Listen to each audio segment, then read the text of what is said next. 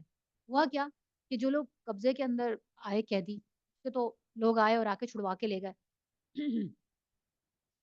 اور پھر کچھ قیدی ایسے تھے کہ جو انہوں نے آ کے کہا کہ ہم سے فدیہ مت لیں، ہم تو مومنین ہیں، ہم تو مجبوری میں ان کے ساتھ آئے ہیں، یہ ہمیں زبردستی لے کر آ گئے، ہمارے دلوں میں ایمان ہے، تو ہم سے فدیہ مت لیں. تو اللہ تعالیٰ نے کہا نہیں، قانون فدیے کا بنا ہے، تو ان سے کہہ دو کہ اگر تمہارے دلوں میں کچھ خیر ہے تو اللہ تعالیٰ تمہیں اس سے بڑھ کے دے گا جو تم فدیے میں دو گے نا، لیکن فدیے کے بغیر نہیں چھوڑیں گے. اور اگر تم بےایمانی کرنے کے چکر میں ہو تو پھر اللہ تعالیٰ تمہیں چھوڑے گا. تم دو نمبرین مت کرنا.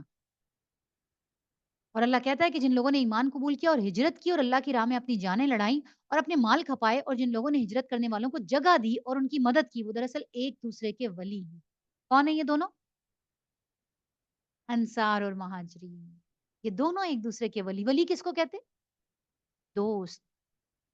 رہے وہ لوگ جو ایمان تو لے آئے مگر ہجرت کر کے دارالاسلام میں آ نہیں گئے تو ان سے تمہارا ولایت کا کوئی تعلق نہیں ہے. کیا کہا؟ جب تک وہ ہجرت کر کے یہاں پر نہ آ جائے.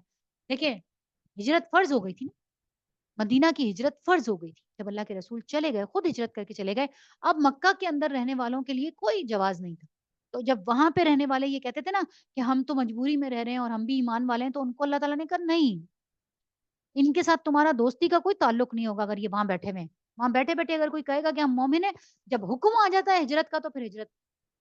اللہ نے کہا جب تک یہ وہاں سے نہیں آ جائے. بس لوگ اپنے گھر بار نہیں چھوڑنا چاہتے، اپنے گھر بار نہیں چھوڑنا چاہتے اپنا. ظاہر ہے یہ تو دیکھیں نا، مہاجرین جو آئے وہ اپنے بڑے بڑے بنگلے، حضرت بکر صدیق کا کتنا بڑا گھر تھا جو وہ چھوڑ کر آئے. مالدار آدمی تھے، تاجر آدمی تھے.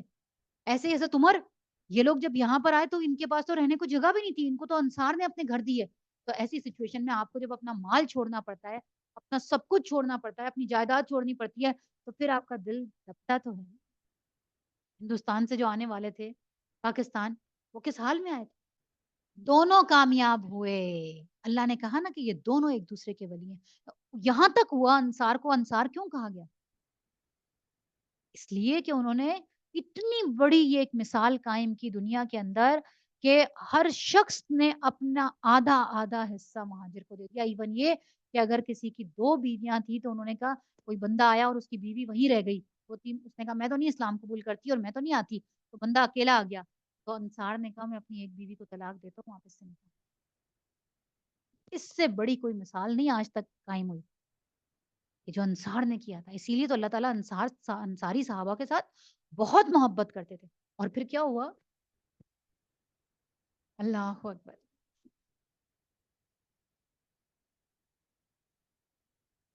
ہوں. ہاں بالکل جذبہ بھی تھا، اور ان کو اللہ کے رسول سے نہیں چھوڑ کے جاتا. اللہ کہتا ہے رہے وہ لوگ جو ایمان لے آئے مگر ہجرت کر کے دارالاسلام میں نہیں آ گئے تو ان سے تمہارا کوئی ولایت کا تعلق نہیں جبکہ وہ ہجرت کر کے وہاں نہ آ جائیں. ہاں، اگر وہ دین کے معاملے میں تم سے مدد مانگے تو ان کی مدد کرنا تمہارا فرض. کیا مدد مانگے؟ یعنی ان کو وہاں سے نکالنے میں، اگر تم سے کہیں کہ ہمیں یہاں سے نکالو، ہماری مدد کرو، تو تم پر فرض ہے ان کی مدد کرنا. لیکن اگر کسی ایسی قوم کے خلاف نہیں، ایسی کسی قوم کے خلاف نہیں جس سے تمہارا معاہدہ ہوا. جو کچھ تم کرتے ہو اللہ اسے دیکھتا ہے. جو لوگ منکر حق ہیں وہ ایک دوسرے کی حمایت کرتے ہیں. اگر تم یہ نہ کرو گے تو زمین میں فتنہ اور بڑا فساد برپا ہوگا. اور جو لوگ ایمان لائے اور جنہوں نے اللہ کی راہ میں گھر بار چھوڑے اور جدوجہد کی اور جنہوں نے پناہ دی اور مدد کی، وہی سچے مومن ہیں. یعنی مہاجرین اور انصار دونوں. ان کے لیے خطاؤں سے درگزر ہے اور بہترین رزق ہے. اور جو لوگ بعد میں ایمان لائے اور ہجرت کر کے آ گئے، تمہارے ساتھ مل کر جدوجہد کرنے لگے، وہ بھی تم ہی میں شامل ہیں. مگر اللہ کی کتاب میں خون کے رشتہ دار ایک دوسرے کے زیادہ حقدار ہیں. آیت نوٹ کر لیں ذرا.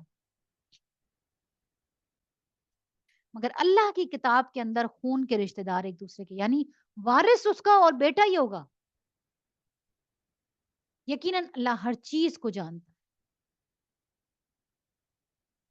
اور جو نسب کے معاملات ہوں گے، جو رشتہ داری کے معاملات ہوں گے، وہ کیا ہوں گے؟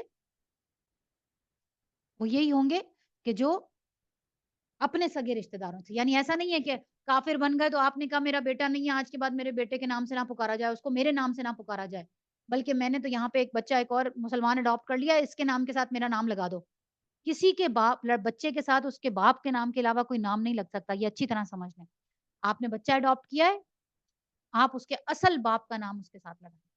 آپ اس کے جنہوں نے اس کو اڈاپٹ کیا ہے وہ گارڈین میں آئے گا، اس کے باپ کے خانے کے اندر اس کے باپ کا نام آئے گا۔ اگر کوئی بچہ ایسا ہے، آپ نے ایڈی سے لیا ہے، کسی ایسی جگہ سے لیا ہے جس کے باپ کا پتہ ہی نہیں ہے، تو اس کے باپ کے خانے کے اندر عبداللہ آئے گا، اللہ کا بندہ، اس کے باپ کا نام لکھا ہوگا عبداللہ، اللہ کا بندہ، لیکن آپ کا نام نہیں لکھا ہوگا۔ حرام ہے، قرآن میں منع کر دیا اللہ تعالیٰ نے کہ جو ان کے اصلی باپ ہیں ان کی نسبت سے ان کو پکارا۔ ہم لوگ اڈاپٹ کرتے ہیں کہ بچے کو نہ پتا چلے، بچے کو یہ نہ پتا چلے کہ کوئی اس کا باپ ہے، تو اس کے باپ کے خانے میں اپنا نام لکھوا دو، منع ہے، ہرگز نہیں۔ جو باپ ہے وہ باپ ہے۔